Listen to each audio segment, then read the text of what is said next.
હળગી હગે ભાઈ, લંકા હળગી હગે, અયોધ્યા નો હળગે. ત્યાં કોઈ ને કેવી રીતે આગ લાગી શકે બોલો? હવે આ રાજડામાં કે મોટા રતડિયામાં કે તમે ગમે ત્યાં જુઓ, બે ભાઈઓનો ઝઘડો થતો હોય, ઓલો કે આ ભેંસ મારી છે ને ઓલો કે આ ભેંસ મારી છે, તો ત્યાં ઝઘડો થાય ને તમે ત્યાં જમાવી હગો લ્યો ધારો તો આની કોઈ બે લાકડા નાખીને હળગાવો, આની કોઈ બે લાકડા નાખીને હળગાવો તો ભડકા થઈ હગે. પણ ઓલો કે આ ભેંસ મારે ન જોઈને, ઓલો કે મારે ન જોયું, ત્યાં તમે કેવી રીતે ઝઘડો કરી શકો ભલા માણસ? હે એમ અયોધ્યાની ગાદી ચિત્રકૂટના ઘાટની ઉપર ફૂટબોલના દડાની જેમ સત્તા રખડતી હતી. રામ કે હું નો રાખું, લક્ષ્મણ કે હું નો રાખું, ભરત કે હું નો રાખું, અને શત્રુઘ્ન કે હું નો રાખું. ત્યાગ હોય ને આગ કોઈ દી લાગે જ નહીં.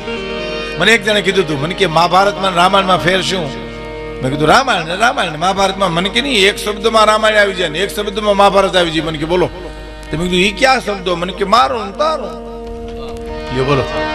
જે ઘરમાં, જે કુટુંબમાં, જે ગામમાં મારું મારું થતું છે ને ત્યાં મહાભારત છે, અને જે કુટુંબમાં, જે ગામમાં, જે સમાજમાં તારું તારું થતું છે ને ત્યાં રામાયણ છે. હે આ તારું, આ તારું, આ તારું, આ તારું, અને આ મારું ત્યાં મહાભારત છે. અને સમર્પણ ત્યાગમાં રામચરિત્ર માનસ છે. તો એ મોજ તો જ આવે. અગમ અગોચર અલખ ધણીની ખોજ મારે હું. અગમ અગોચરો જે બુદ્ધિથી પકડાય નહીં. હે બુદ્ધિથી પકડાય ચંદ્ર, સૂર્ય, વરસાદ, એ કઈ આપણે વિચારી શકીએ? વિજ્ઞાન હજી ફાફા મારે, કેટલા ઉપગ્રહ અને ગ્રહ છોડ્યા તો કોઈના પત્તા લાગ્યા નથી. એ આપણે કેવી રીતે ઓળખી શકીએ? આપણે તો મજા એટલા માટે આવે છે કે એનું એકેનું બિલ નથી આવતું ને એટલે. બાકી સૂર્યના, ચંદ્રના, વરસાદના, પવનના બિલ આવ્યા તો આપણે તો આપઘાત કરવી પડે જ. લ્યો, કારણ કે આપણે થોડા ઘણા બિલમાં જો છેડા ફેરવી નાખતા હોય ઘેરે ઘેરે, તો એલા બિલ તો મારી જ નાખે ને આપણને. હે અગમ અગોચર જે બુદ્ધિથી ન પકડાય એવો અગમ અગોચર અલખ ધણીની ખોજ મારે ભાઈ. હે હા હા, બહુ સાચી વાત દાન અલગારી કરે છે. હે અગમ અગોચર અલખ ધણીની ખોજ મારે હું રે બાવલિયા, મોજ મારે હું, મોજ મારે ગોચર અલગ ધણીની ખોજ મારે હું રે, ખોજ મારે હું, ખોજ મારે, ખોજ મારે હું રે.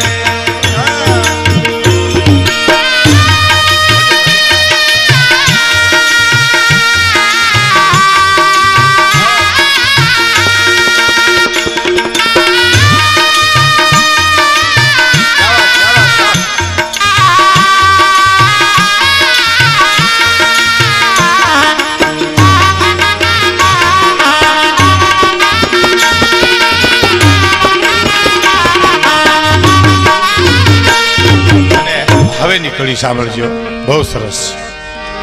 કે કાળ કરે કાળ કામનું એમાં કાઈ નો હાલ રે. સમય સમયનું કામ કરે, સમયને અટકાવી કોઈ શકે નહીં. તો કાળ કરે કાળ કામનું એમાં, કાળ, સમય, મૃત્યુ, એને કોઈ અટકાવી શકે ખરો? આપણે અહીં બેઠા છીએ ને, આપણે એ દરેકના ખિસ્સામાં રિટર્ન ટિકિટ પડી છે. બોલો,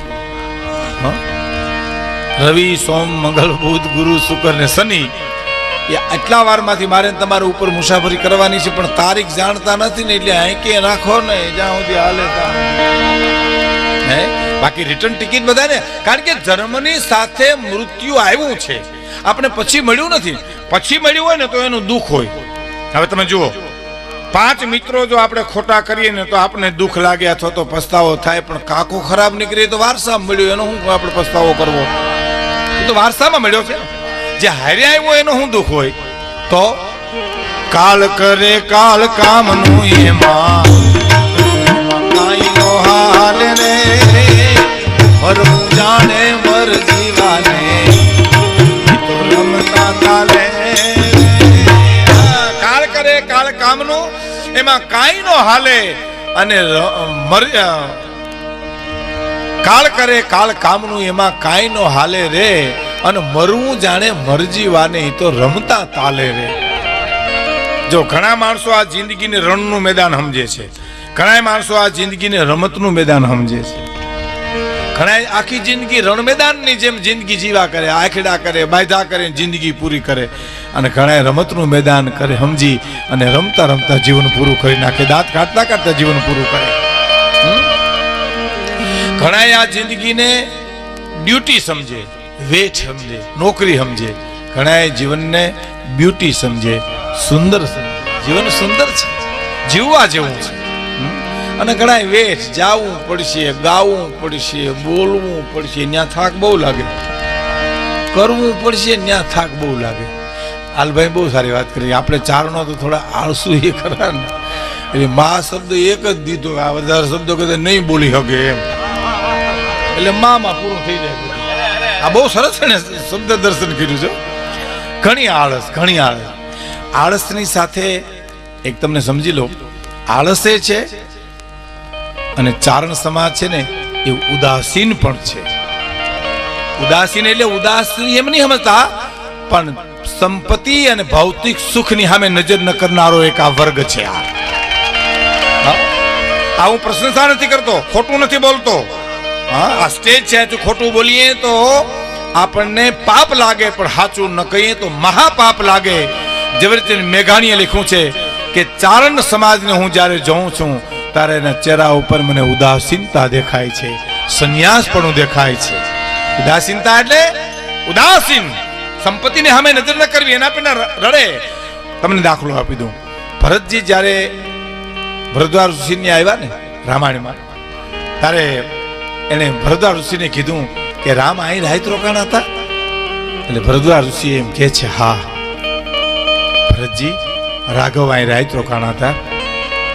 હો, એ ઓલી ખડની પથારી છે ને ત્યાં સુતા હતા. ભરત હળી કાઢી, હા હા, મારા રાઘવ ને ખડની પથારીમાં હોવાનું ટાણું આવ્યું. મારી માએ મારા માટે રાજ માંગ્યું એટલે ને એ આંખમાંથી ચોદા આહુમના પડવા.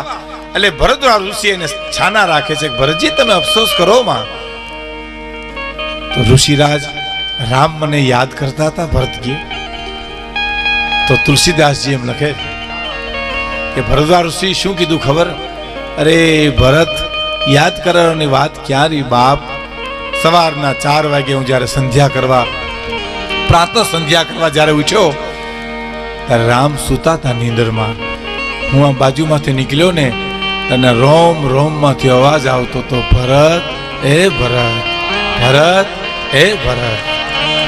એના રૂવાડાની માલિપા ભરત તમારો રણકાર હતો બાપ. ને આજ મને એમ લાગે છે કે મેં તપ કર્યું, એના ફળમાં મને રામના દર્શન થયા, અને રામના દર્શનનું ફળ મને ભરતના દર્શન થયા છે.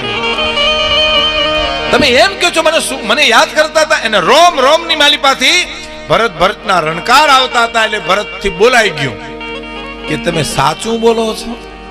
જો આ શબ્દ મહત્વનો છે, તમે સાચું બોલો છો. અને તુલસીદાસજી ચોપાઈમાં ભરદ્વાજ ઋષિ પાસે બોલાવ્યા, હે કે સુનહો ભરત हम झूठ न कही, सुनहो भरत हम झूठ न कही, उदासीन तापस बन रही. ભરત, અમારું ખોટું બોલવાનું કારણ શું છે? અમે ઉદાસીન તાપસ બન રહી. આ જગતની અમને કોઈ પરવા નથી. અમે તો ફળ ફૂલ ખાઈને અમારું જીવન ગુજારીએ છીએ. અમારે ખોટું બોલવાનું કારણ શું? ઈ ચારણ સમાજને માટે મેઘાણીએ શબ્દ પ્રયોગ કર્યો છે, સહજ ઉદાસીન આ જ્ઞાતિના ચહેરા ઉપર મને દેખાય છે. હે, આળસ ઠીક, હવે સમયના રૂપે કદાચ આળસ આવી હોય તો જુદી વાત છે, પણ ઉપરથી આવેલો આ ચારણ વર્ગ છે. પૃથ્વીરાજાને ધરતી ઉપર લઈ આવ્યા. બાકી હનુમાનજી સીતાજીના સમાચાર લેવા ગયા ને લંકામાં, ત્યાં 5-6 પુરુષો મળ્યા હતા. અને એને પૂછ્યું તમે ક્યાંથી આવો? તો અમે તો અહીંયા રહીએ છીએ, તમે ક્યાંથી આવો છો? અને એ ચારણો હતા. અને ચારણો સમાચાર આપ્યા હતા સીતાજી અશોક વનમાં બેઠા છે, એમ પુરાણનો દાખલો છે. હનુમાનજી જયારે સીતાજીના સમાચાર લેવા ગયા ત્યારે એને આભાબંધની માલિપા ચારણ ઋષિઓએ સમાચાર આપ્યા હતા કે અટાણે અશોક વનની માલિપા માતાજી બેઠા છે અને સર્વ સલામત છે. એ સમાચાર હનુમાનજીને ચારણોએ આપ્યા છે. કહેવાનો મારો અર્થ, હે, અંદરથી જે આનંદ આવે, બધું છોડવાનો જે આનંદ આવે. કોઈ ચારણ કવિને પ્રશ્ન કરે તો કે ખોડિયાર 18 પાદળ મહારાજા વજયસિંહને દઈ દીધા. ઘણા ચારણે આવ્યું એ બધાને ગામ કર્યા દીધા હતા, તો ચારણોને કેમ રોકાઈ ન દીધું કે ભાઈ ચારણોને એટલા માટે ન દીધું મારા દીકરાને કઈ જરૂર નથી, ચારણ તો જન્મથી ત્યાગી છે. હે કહેવાનો મારો અર્થ ત્યાગ એટલે એનો અર્થ એવો તમે નહીં માનતા કે પુરુષાર્થ મૂકી દેવો. પુરુષાર્થની સાથે જે ત્યાગ ભળેલો છે ને એ આ જ્ઞાતિમાં સહજ છે, એ આ જ્ઞાતિમાં સહજ. એટલે કે છે કે કાલ કરે કાલ કામનું એમાં આઈનો હાલ રે, મરવું જાણે મર જીવાને તો રમતા તાલે રે.